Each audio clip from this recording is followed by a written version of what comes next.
Welcome to Civitai.com, the home of the generative AI art community.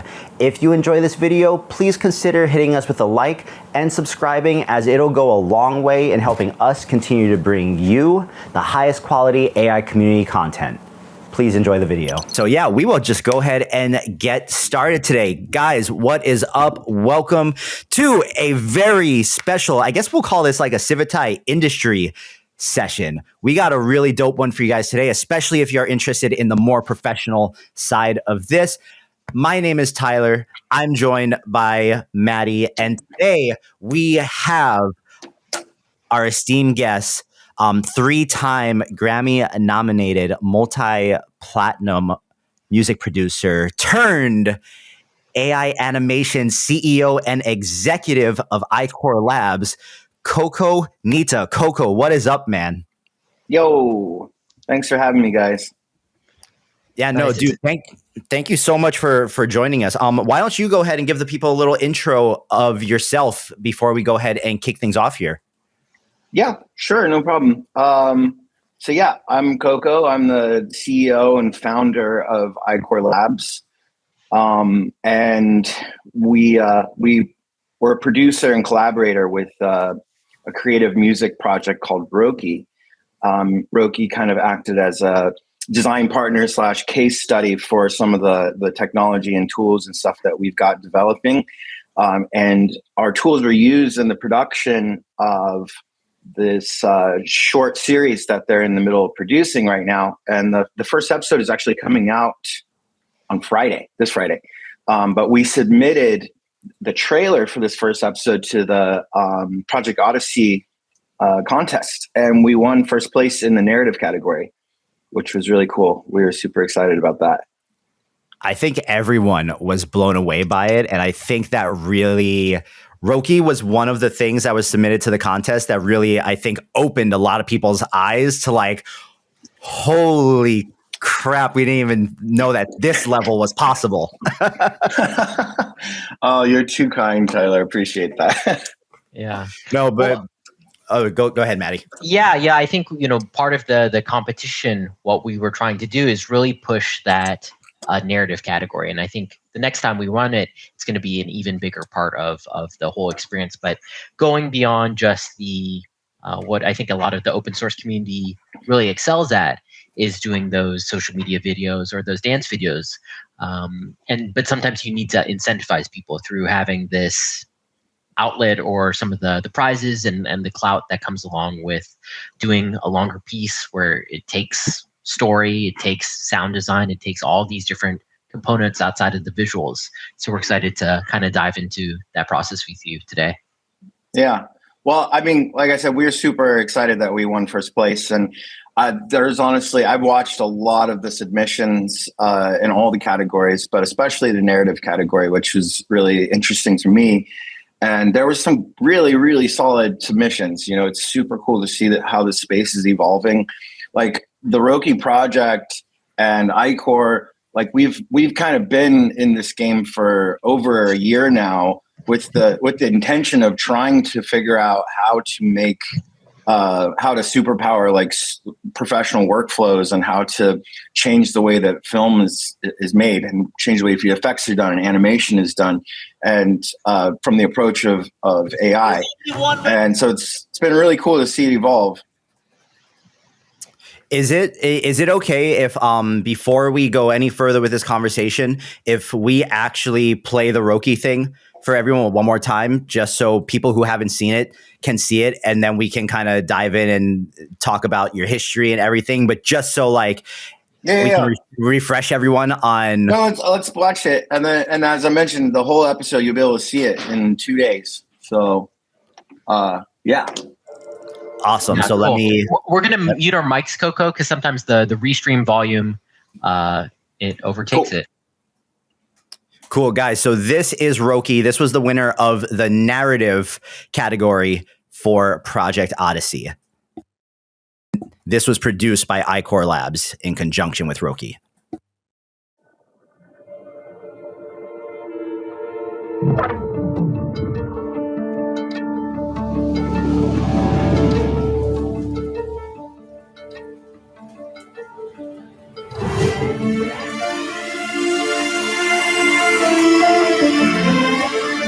I've only ever been lost. Always trying to find a path to take me somewhere. I guess if you don't know where you're going, any road can take you there.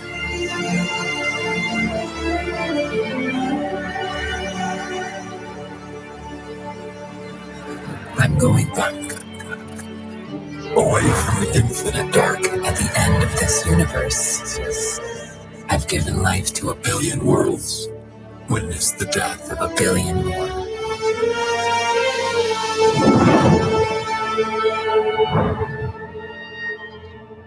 I've walked this path 1,000 times. The farther I walk, the more lost I become. Mako, I couldn't save her.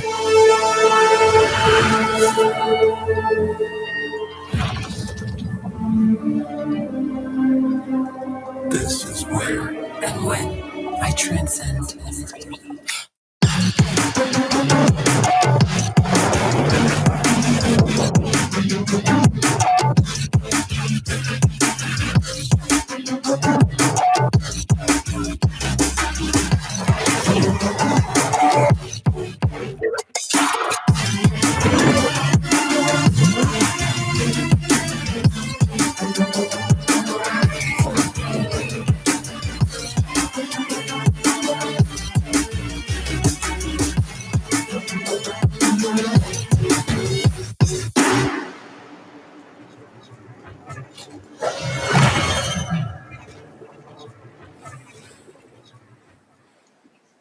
Really amazing and impressive. Dude, absolutely insane. Yeah. Thanks, brother. Everyone who knows, everyone who knows how much goes into animating even a small dance video for social media with this stuff can look at that and understand how much time, effort, and care went into making that. Yeah. Yeah. So Coco, the full length it's actually 10 minutes. We have the runtime for the full length is 10 minutes, and we're almost done with episode 2 as well. So that there's going to be 6 episodes total, but it's coming together. We got a really solid team. Like the Roki team is expanding, and IKHOR team is working on it, and we're advancing like the workflows like every week. And episode 2 like looks actually light years better than episode 1. Like it's looking more and more proper like every week. And tell us a little bit about how this project came to be. What inspired it? What made you want to work on it for the competition, and how did you kind of find that story or story for how you approached it? So I'll give you a little background just on Roki first. So Roki is a Web3 based music project, and the members of Roki are actually anonymous. And they're friends of mine. I've known them a long time, and we've worked together. And anyways, the idea behind that project was to the members of Roki are actually all very successful musicians from the commercial music industry, and they had kind of like reached a point in that world where they wanted to try something completely different as an artist project, from a lot of different angles. They wanted to, first of all, have everything released exclusively on Web3. So they didn't want to have anything to do with the digital streaming platforms. So you won't find Roki intentionally. You won't find it on Spotify or Apple Music. And they really were staying away from social media up until very recently. And even then, I don't think they're pushing it that much. But they just kind of were making music and putting it on chain.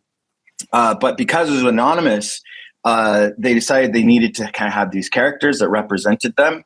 And once they created the characters, these virtual characters, then they decided, well, maybe they should have like a backstory. So they wanted to like build a whole world, and they created this world. And through that kind of journey, I think like none of the members of Roki actually are like professional filmmakers or animators. They're just musicians, and they're all fans of anime, and they're fans of animation. But I know like when they kind of got really excited about diffusion technology right around the same time that I was excited about diffusion technology. So there was, I think, a push to see if there was a way that they could use AI. And if you look on their YouTube channel, you can see like they were making AI music videos and making the kind of earlier versions of this narrative-driven series like over a year ago, and using like warped fusion and like using some early tools and stuff. So for them, they saw this as a way to potentially like they can make a song in like a day, but they can't make a music video in a day if you're using like Unreal Engine, right? It just takes a really long time. So they were trying to find a way to make things faster and make things cheaper and kind of give them a shortcut when, the music is their strong suit, but animation's not. So that was kind of like the idea behind it. And then as I started IKHOR Labs, the kind of vision behind my company is to build like professional level animation tools. And right now we are working with some of the biggest animation studios in Japan. These anime studios that are interested in leveraging AI and putting AI into their production pipeline. So we've been, since December of last year, me and my team have been mostly based in Tokyo, working with these anime studios, and the kind of synergy between Roki and myself and my team, I'd actually convinced the Roki team to move to Japan when we moved out there back in January. And we got them this huge 100-year-old house, this like old Japanese house that's owned by a monastery of monks. It's really cool. It's got like paper walls and tatami mats, and the Roki story, they have it based in like futuristic Tokyo, like Neo Tokyo. So I thought it was like a good setting for them to go work. So we started combining our forces, and I took some researchers from my team that were already working with us, like Mr. Boofy and Manu, and had them go into that house with the Roki team and collaborate also with Relic as well as on the team. And so they were over there just cranking away on this this kind of new and improved version, and being powered by some of our workflows. And we've been collecting those workflows on this is kind of where back to where that synergy exists, like for the IKHOR side. We've been really developing these workflows to then take them and then productize them and build application around them. And we now have some major animation studios that you've definitely heard of in Japan that are now using these same exact workflows that were used to make the Roki series. They're now starting to use it for anime productions. And I wish I could tell you the names, but NDAs, you're gonna make a lot of the traditional art crowd break their pencils when they hear that. And hopefully it gets more people creating. I know the anime industry in Japan is really tough, right? You have to work your way up the ladder, and I think more people being able to create and tell their stories that at the end of the day, hopefully using some of the tech you're making. Of Coco, course. Yeah. Go ahead. One thing I'll say about that is, I just described how like IKHOR is working with anime studios in Japan. And for when I started this company, like I'm a creative myself, I've been a creative my entire life. And for me, I got involved in and excited about AI and diffusion technology as a creative, from the creative perspective. Me starting this company was kind of an accident. When I first started the company, we were just a production studio that was making animations for music videos and stuff, but using AI. And I just kind of organically got pushed into it, turning into, we're going to pivot into making these into tools and giving it to anime studios. Anime studios, I love anime. I love animation. I have like a tattoo of Walt Disney on my arm. Like I'm a big animation fan. I have been my entire life. And we went to Japan because it's the largest producer of 2D animation in the world. And our kind of like beachhead was like, all right, let's start with the animation studios. Let's start with B2B. But my larger vision from the very start was, how can I empower all creatives? I don't want to like gatekeep this technology. And there are a lot of creative tools out there, AI tools emerging every day that can do a lot of different things. And of course, there's Comfy UI, which is like the most powerful one. But I want to lower the entry point, because Comfy UI makes a lot of creators' heads explode. It's very complicated. And I'd hope that the stuff that we're building for some of these studios in Japan, that sooner than later we'll be able to do something more consumer facing and allow other people to access this stuff. Because, from where I'm sitting, like all the other AI tools that are out there are not sophisticated enough in terms of precision control. Like a lot of these models are amazing. Don't get me wrong. Like Luma's incredible, and like Peak is incredible, and there's so many incredible text to video models popping up, but there's still not enough precision control there. If you're trying to like say, hey, I'm gonna for instance, like the Roki thing, there's no way we could have done that using just like Runway ML or like Peak or something, right? It just wouldn't be possible. We're doing workflows and we're using Comfy to develop these workflows, and we're building our own nodes and doing our own models and making our own control nets and doing a lot of like secret sauce stuff to make it happen. But I want anybody that has a good idea in their head, I want them to be able to do the same thing and not have to like figure out how to use Comfy UI to do it. Yeah. Watching the film, there was such a variety of techniques, from prompt traveling to the 3D aspect of. I think that's one of my favorites, of the like rotating around the main character shot. How were some of the tools that you've been developing? How were they applied in terms of, you said you couldn't just do this in Runway, to stylize on top of it. What kind of technical approach did you take to getting these different shots, storyboarding it out, but then actually bringing it into production? I think, there's some things I can't really go into, unfortunately. There's a lot of secret sauce, but what I can say is the creative process on the Roki side, I know that they actually worked with like a professional writer that they had hired from that worked on a bunch of Marvel movies. And this guy came in and said, all right, here's like, they had like a rough kind of story, and they had the characters and they had the world, the idea for the world. And then this guy turned it into like a real story. And this guy had no idea what the limitations of AI were. He doesn't know what AI can do. And so I know like some people that may have set out, like especially on the Project Odyssey, to say, all right, I'm going to design a story based on what I know the limitations of the tech are. With Roki, we approached it very differently. We were like, here's the story, no matter what.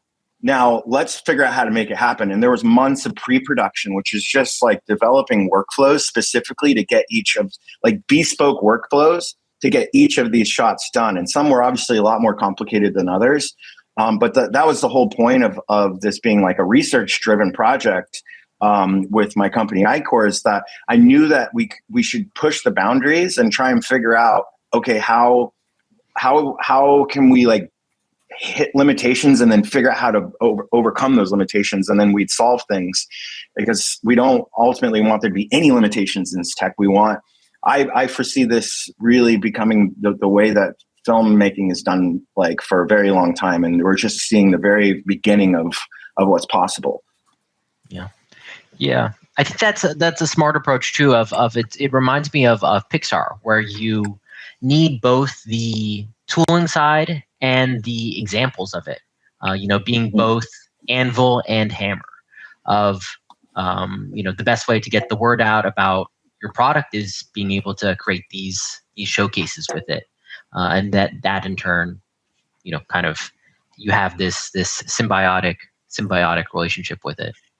I think on the other side of that too, even though you guys have a lot of stuff that you clearly developed and did in-house specifically for the project, that is, I guess you would call it like IP at this point, right? But I think just like the community seeing it and knowing that was done in Comfy, and even that it is possible, should open up a lot of creative doors for people to walk through, that the idea may have not even been there, that they could do something like that in Comfy. For sure. Yeah. Right?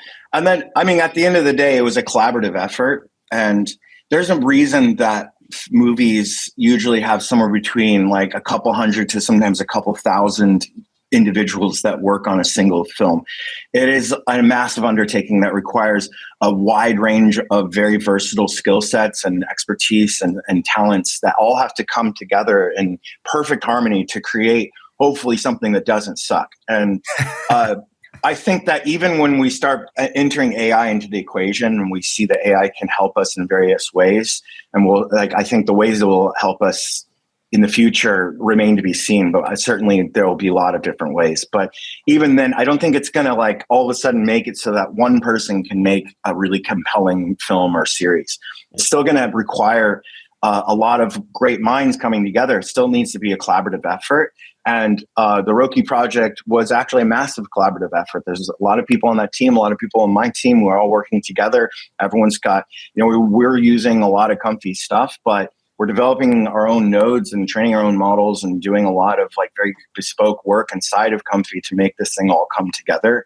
And it's just, I think I love the idea that filmmaking can become more accessible through AI to a smaller group of people or people that aren't like greenlit by Netflix, and they could, it's democratizing something. And I love that. That's what got me into doing this in the first place. Like, I was a music producer for 23 years.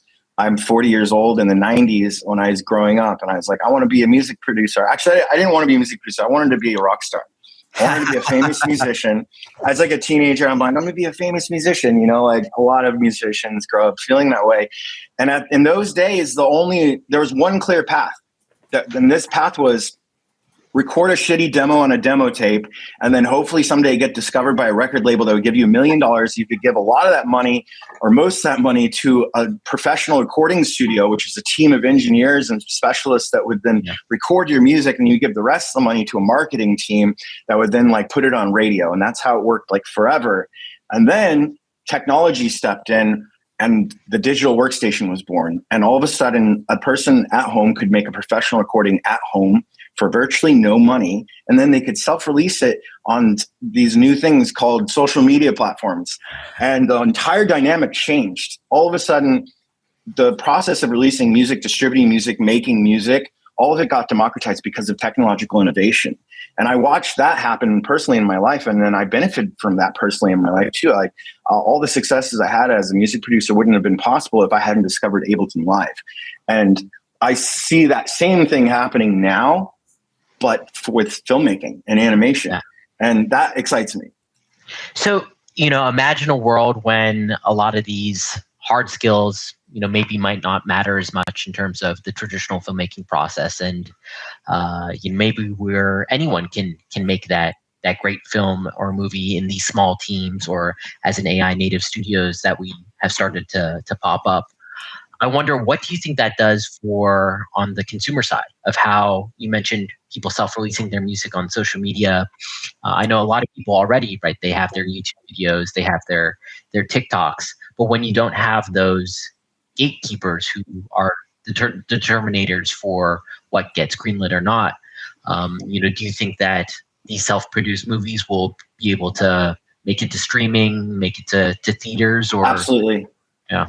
Absolutely. It's going to be a creative renaissance. I'm certain of it. I mean, prior to in music, again, back prior to this digital evolution happening, everything was gate kept really hard by the record labels, and the record labels owned the radio stations. So they had tight control over who was successful and who was not, and what kind of sounds people had access to, which is why you'd like see genres of music lasting for like a decade. And you look at music now, it's this huge eclectic blob of everything evolving every month because the internet and because people can make stuff at home and make it really good. I think the same thing is going to happen with filmmaking. That gatekeeping there, it's like, we're starting to see, like, I'm so sick of Hollywood films. It's like everything is a reboot, everything's a remake. It's like, how many of these fucking movies do we need? This reboot from the 80s and the 90s, like. What a waste of $100 million, right? I feel like we're seeing that. Unique. I feel like we're seeing that across almost every industry, whether it's video games, music, movies, television.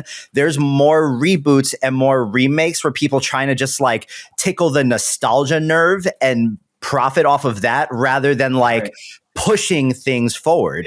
It's because these studio execs are scared to make a mistake. And there's a lot of economical shifts that are happening in Hollywood and in the industry that are making them be more cautious with their decision making.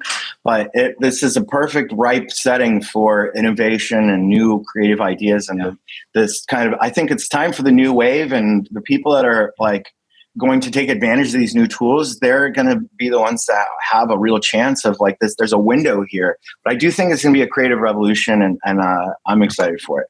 Yeah, I think like the Borderlands movie, that was maybe 115 million in production budget.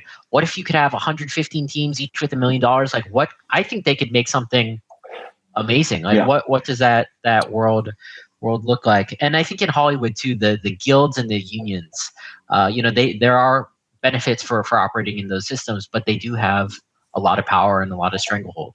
Not everyone has gone to. One thing I want to talk about is probably I'd like to touch on in this conversation is just the optics around AI and the kind of, it's the dirty word in Hollywood, Let's talk about it. Yeah, it's unfortunate. I understand why people are nervous. I understand why people would want to be cautious about it. But I think there's a lot of people that are flat out opposed to it and not open-minded to it, and they don't even understand it. And it's because they have been misinformed about it. And it's all fear-driven. That people don't want to lose their jobs. People don't want to get replaced. I understand that. I completely understand that. But I do think that there's a significant number of, actually, I know personally firsthand, there are a lot of like real deal creators and studios and people in the industry that really want to use AI, but they don't want anyone to know. They're scared that the internet mob is going to come and cancel them, or they're scared that, there's literally like a Hollywood task force and anti-AI task force. And on their website, you can like anonymously tip, like, do you know any Hollywood productions that are using AI? Let us know. Like, that's it's crazy. Like, they're like a Red Scare. Yeah. they're like out for blood, and like, they're not just like, do you know anyone that's using unethical AI? There's like, do you know anyone using any kind of AI? We want them dead. It's like a blanket. the total blanket statement. Yeah.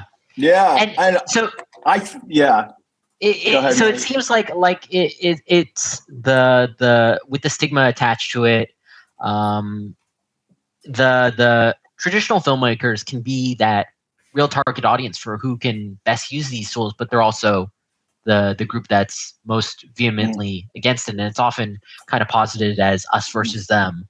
When I think it's more, they're two sides of the same coin. We all want to tell stories at the end of the day. And I think it's even more like the filmmakers versus the studio system.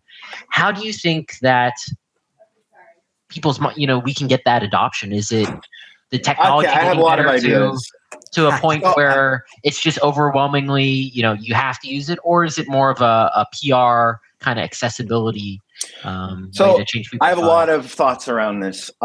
We are in a very awkward transition right now.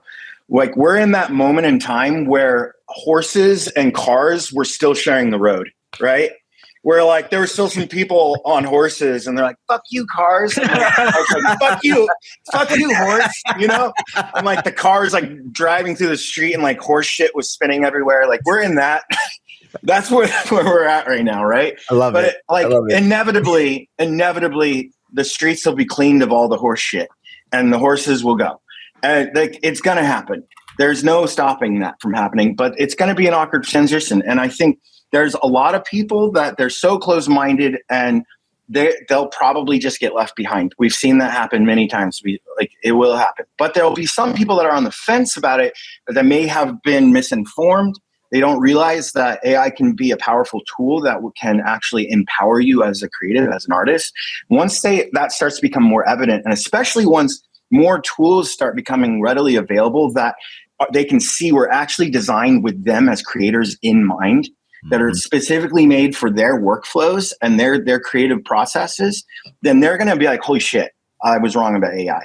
Those people, they can be converted, but I don't like personally to spend too much time trying to convince people that don't want to be convinced. And I know that sounds savage, but it's a savage world. Like, evolve or die. Like, this is just how it works. Yeah.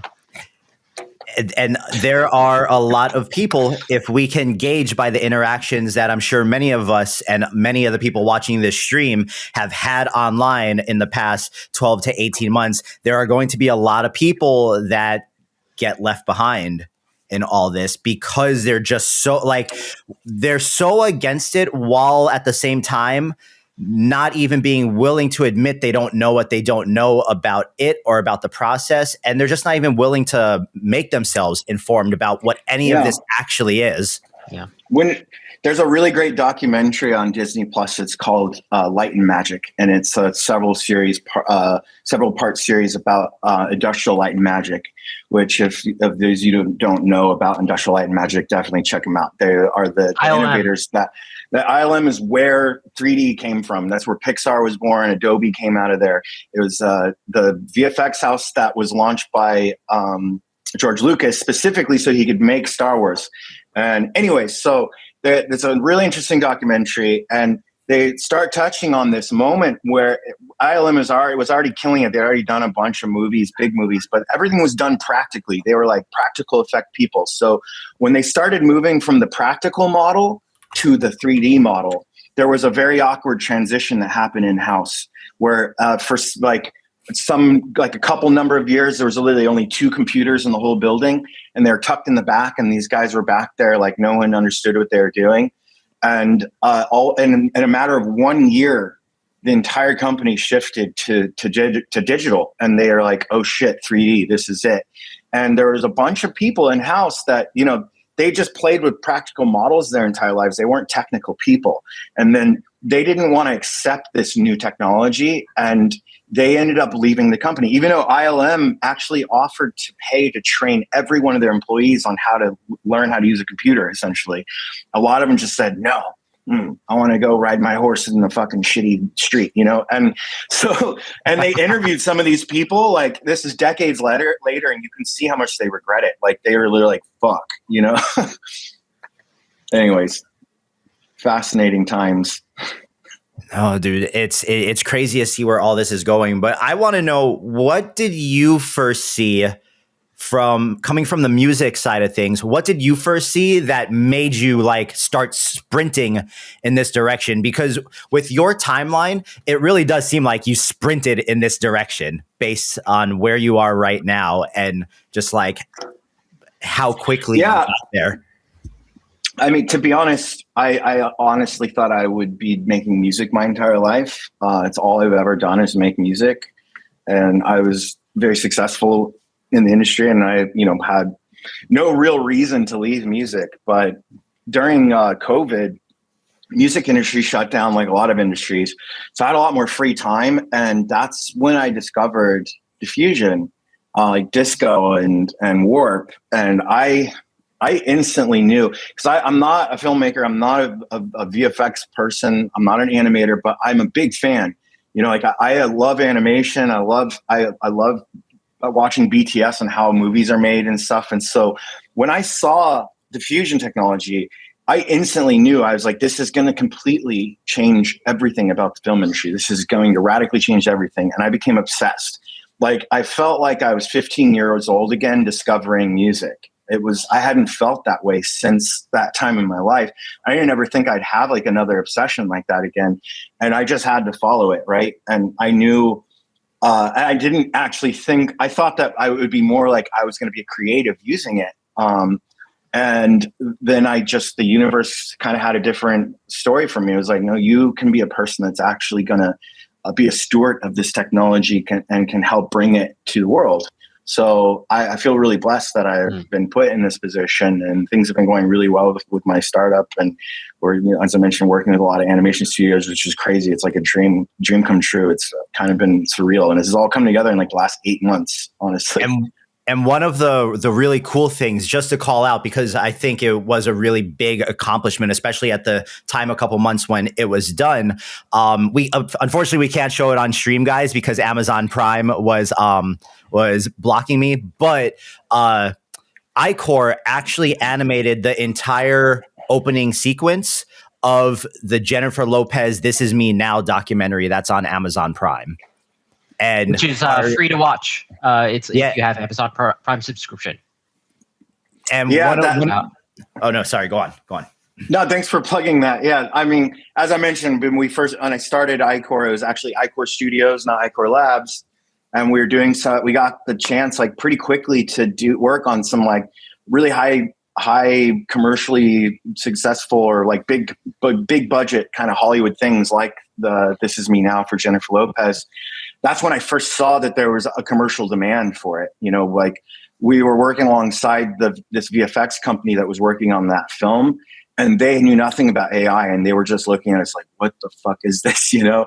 And they were just, and the director, he was just like stunned at how fast we were making things. And the VFX company, after we were done, they're asking us if we could come and like teach them. And I was just like, okay, there's a real commercial demand like on the highest level. And these people can't use Runway ML to do this. Like these more like consumer facing tools, which are amazing. They're really amazing. I just know like when the bar is very high for commercial productions, like the Jennifer Lopez thing, and it requires like tools that are a bit more sophisticated. But yeah, that was how we decided to pivot. Is like working in Hollywood first from a creative perspective, seeing the demand, and then kind of pivoting. Yeah. And taking a step back a little, you had mentioned how you did come from this creative background yourself, and now you think of yourself more as this steward or facilitator. Being creative adjacent versus more of that hands-on, how have you kind of found that balance of being able to still tell the stories you want to tell, but being able to, Tyler and I were talking about this too as Civitai expands. How can we be able to delegate and grow and scale things?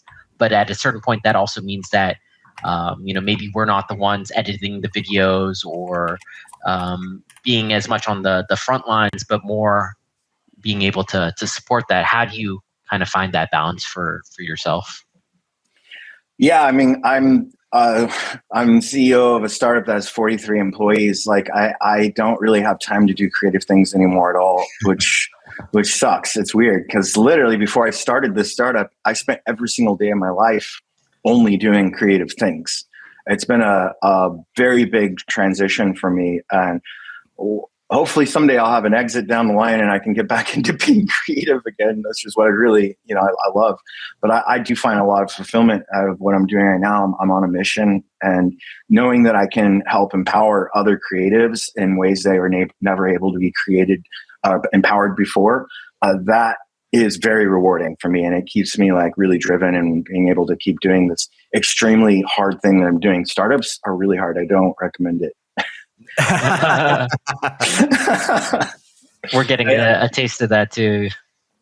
Yeah. A common thing though a common thread though that I'm hearing throughout just you talking about everything is that you also seem to have this innate talent for kind of like spotting the opportunity or the gap or the problem or the just like that's something that's a hole that needs to be plugged right there, and I can be the one to do it, or I can figure out a team of people to do it, which I think that is a really valuable kind of like internal skill and compass to have, because then that means that like no matter where this technology goes, or even just wherever the creative industry goes, I feel like you're going to be one of the guys that's always proactive to it, and you're going to kind of be there at the beginning and not reacting to it. Yeah, I like to think so. I've always been a bit of a futurist. Like I feel like my mind is always like 5 to 10 years in the future, and like prior to this big AI boom, like I was the guy at all my parties that I go to that wouldn't shut up about AI before anyone like even knew. I was like, AI's gonna come, and I'd be like fucked up. And people be like, okay, all right, Coco, cool, like relax. And now I'm like, I told you guys. and it seems like you've been able to, have a lot of converts, right? If to be able to align people to that vision for that team. You mentioned there were 43 people. How did you find them? What kind of backgrounds are you looking for? For example, like if there are people in the audience today and they wanted to get hired at, one of these types of startups or companies, like what really is that background or that skill set that you were looking for and you were able to bring together? Yeah, it's a good question. I mean, at the stage where my startup is now, there's all sorts of different types of talents that we need, but in the early days, when I first started this thing, I just went into like it. Actually, I started pulling people from the derp learner community on with the warp fusion community, that's where I was like playing with a lot of stuff and making warp videos, I met Kaitra, for instance, through that community, who's one of our full-time R&D people, and she's very talented. I first started bringing people that understood how to build workflows, and some of them knew how to code, and some of them were engineers to some degree, but at their core, they're creative people. Because yes, we're a tech company, and yes, we're building technological tools for the world, but we're building them for creatives. And in my experience, when creative tools are built by non-creative people, they don't tend to get adopted. And so because there's like an essence of like, it needs to actually work from a person that has like real creative taste. And so all my first hires were people I was like just these open source researchers from various communities that had really amazing outputs and were pushing the boundaries of what was possible with like different open source notebooks and all these open source kind of stuff that was happening at the time. I was like, I love your taste. Like, I love your creative vision, and I want you on the team. And that still is the case. And we have a lot of people that I've pulled from that community. They're still on the team right now. Mr. Boofy is one of them. Manu's one of them. Kaitra, Phil, what's Phil's handle? Machine Delusions. Machine Delusions. He is definitely a favorite of the stream. Everyone loves when Phil comes on and drops some knowledge bombs on them. He's amazing. And yeah. Yeah, for most of the people that you're mentioning, did they have a traditional filmmaking? They had that creativity lean, but were they more on the AI side of the filmmaking side? I know, Tyler, you yourself, right, you have all the lenses there. You were a videographer. I've done, doc film and short films for many years. No, I don't think any of them really did. Like, some of them have 3D background, some a little bit. Some of them had like mostly just like graphic design background, but mostly just like a big passion for AI and what was possible. They're all creative, Another one of our researchers, Kijai, you might know his name. He's a very talented dude. He has a background in 3D. And then also, I saw him pop up here. I don't know if he's still in AI Warper. He's done a lot of work with us as well. Also, very talented guy. Warper is quickly on the rise with all of his crazy experiments he's always putting on social. Yeah, he's solid. From the very first time I saw his stuff, like I think a year ago, I was like, this dude. Yeah. And you'd mentioned you'd started the company in December of last year. You had done some of the raising for it, and then you had been in an incubator too. How did that really kind of push you to level up in terms of the company and thinking about what that next step was? Yeah, the accelerator, it was called HF0. They're like kind of the most exclusive AI accelerator in the world now.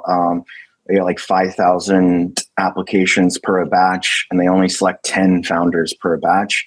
I was very fortunate to get into that, especially being like a first-time founder with zero experience in the tech startup world at all. And for me personally, because of that fact, actually, I found it extremely beneficial because there was so much that I needed to learn, and it needed to be accelerated. So being in an accelerator was really helpful for me. It was like a crash course on like how does a tech startup work. And now our office is actually 3 houses down from the accelerator. We're literally like, they're our neighbors now here in SF. Yeah. It's been great to kind of see the energy around AI in San Francisco, the Bay Area, and then on the AI. On the LA side, there's more of that entertainment focus. I'm hoping we're having this gala next week. We're trying to have more things that bring some of that creativity. So it's not just. I think a lot of the focus in the Bay Area is that back end or infra or LLM side, where in some of the creativity, film and media needs a little bit of love. Do you see? I agree. Do you see like SF becoming a new kind of renaissance for entertainment and media, or those will kind of always be in LA, New York? I actually think that SF has been a renaissance for media for a really long time, with Pixar coming from here, Industrial Light and Magic, which we talked about earlier, ILM's from here as well. Like film tech innovation, SF has been the cradle of that for decades. I mean, you look at any movie now, half of the credits are CG artists. Like, I mean, over half of the budgets are going to CG artists. Like, everything's just like shot on green now, you know? Yeah. And all that was made possible by tech that was developed here in Silicon Valley, you know? Like, so in my mind, it's kind of always been a really important piece of what's happening in Hollywood. ILM actually, when it was first founded, it was in the Valley in LA, and George Lucas is from NorCal. And once they did the first Star Wars, he was like, "Fuck this! I'm going back to NorCal," because he didn't like LA. So he moved it back to, and now to this day, ILM is still here in San Francisco. What so as a founder in this niche, what advice would you give to anyone who's watching this who wants to turn what they're doing now as like this very passionate hobby into a profession? Yeah, that's a good question. I think even back when I first started this company, the people that I was bringing in to come work with us, like, they were so pumped because all of them were doing it nonstop or as much as they could, like any free time they had. But I knew every single one of them wished that they could be doing it as a profession, but there hadn't been an industry created yet. And now an industry is forming, and there's a lot of jobs out there. You know, I know, like, there's some mixed feelings in the open source world about startups coming and taking open source stuff and repurposing it and like trying to productize it. And I get that, because the people that are developing these things for open source community, like, they're doing it for the passion and they're not getting compensated. But the reality is this is just the beginning of this industry, and it's, I think, going to explode. And there is going to be so much opportunity for people to join startups and get paid really well to do the thing that they love. Just keep doing what you're doing and like engaging in public forums and posting stuff and showing your work, and you're going to get snatched up by somebody. If you don't start your own thing too, you know, like, that's always a possibility. Which also just, I like to reiterate this point on a lot of these streams, is that it's super important. If you're a creative and you want to be doing what you love for a living, you have to be putting yourself out there. You got to be sharing 100%. You got to be sharing your work. Shameless self-promotion works.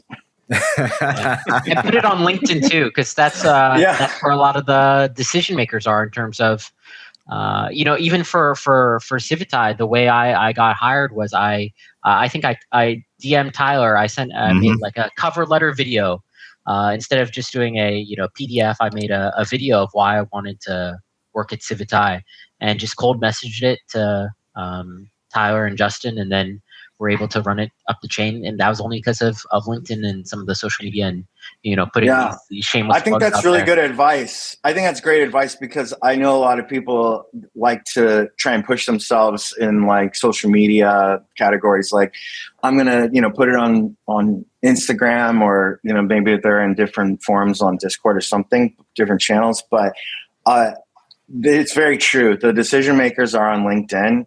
And now you do have people that they will search like comfy UI workflow constructor, and on LinkedIn, seeing who they can find, Yeah, I do think it is really important that anyone doing this starts to really pay attention to the language they're using on those platforms, so that as things evolve and people start looking for these new like niche things, like beyond just like prompt engineer, right? Beyond that people can find you.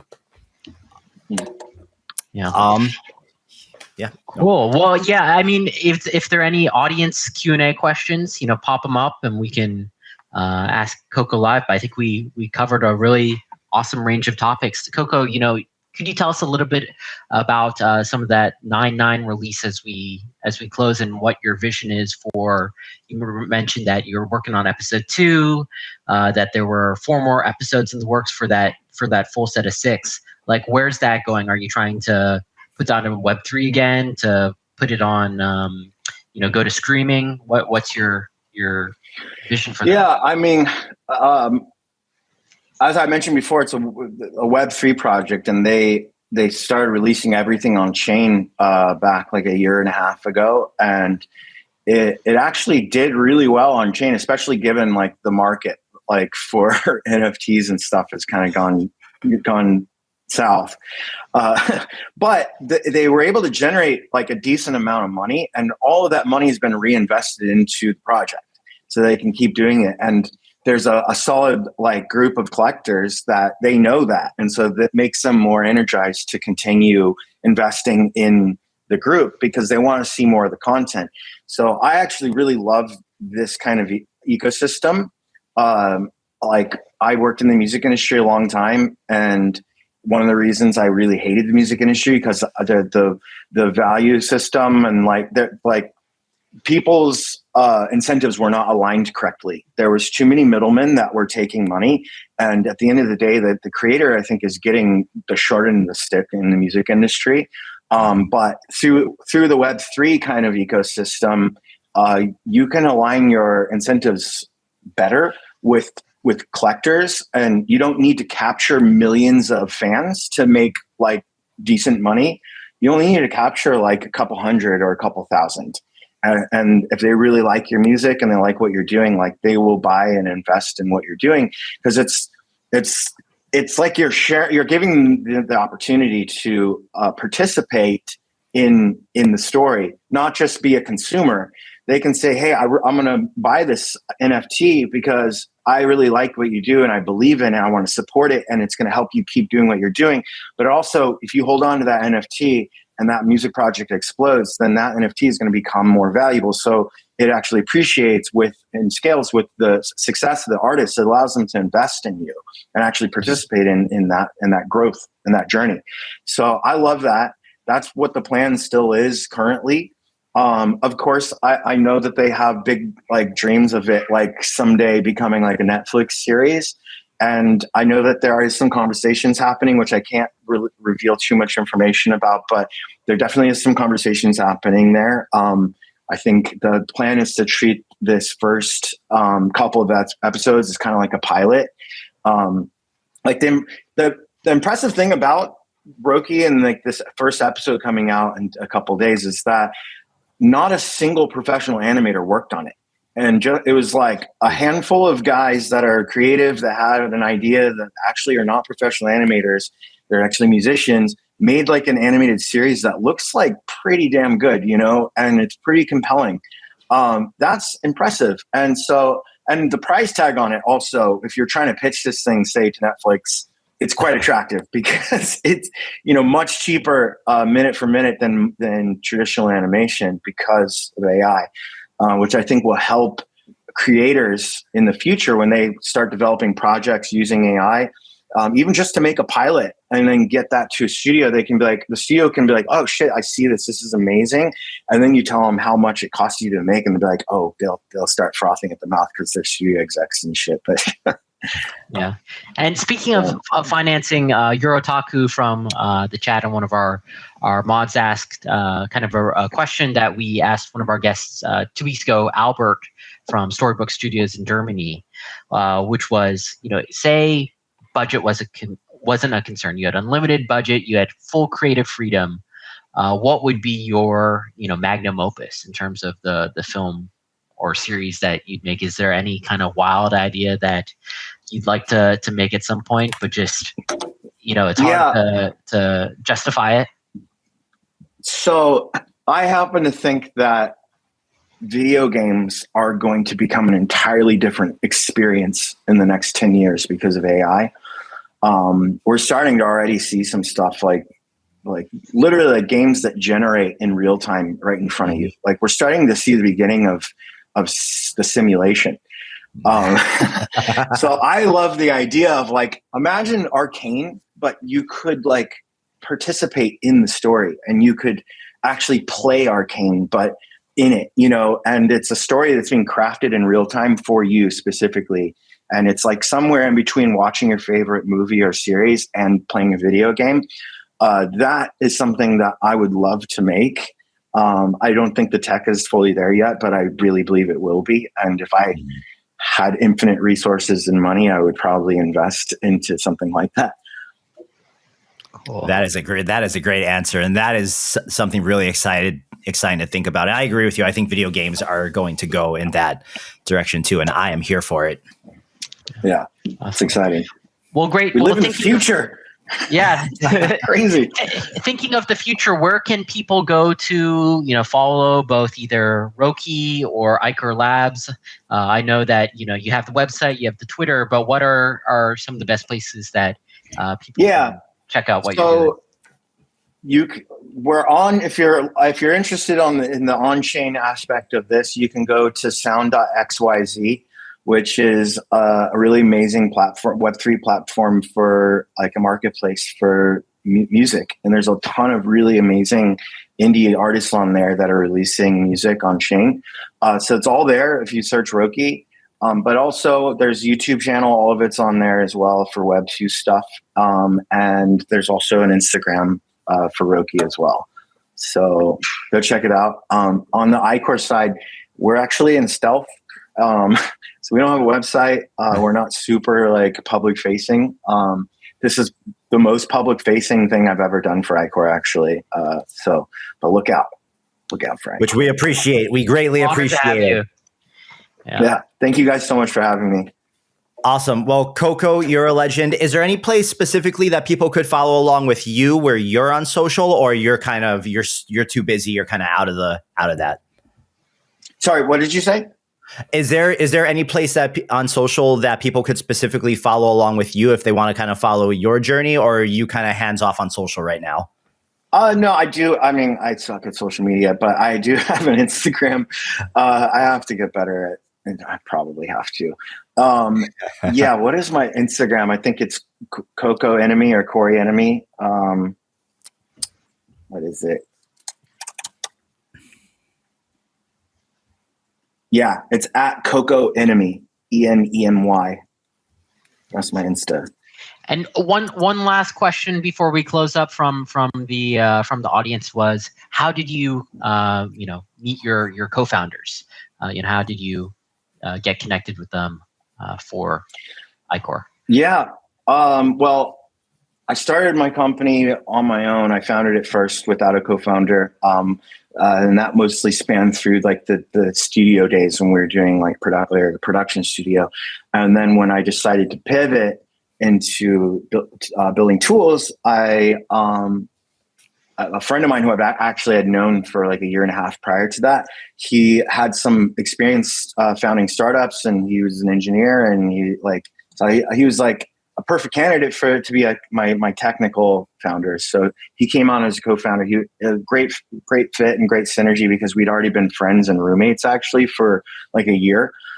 So yeah, that's how I met him. And then we didn't, my third co-founder, who's my COO, his name is Greg Kafera. I didn't bring him on until after we went through the accelerator and raised our seed round. So once we raised our seed round, we like kind of graduated, and I was like, I need a COO. And this guy, Greg, was already an advisor for us. He was actually like a technical advisor on that show, Silicon Valley.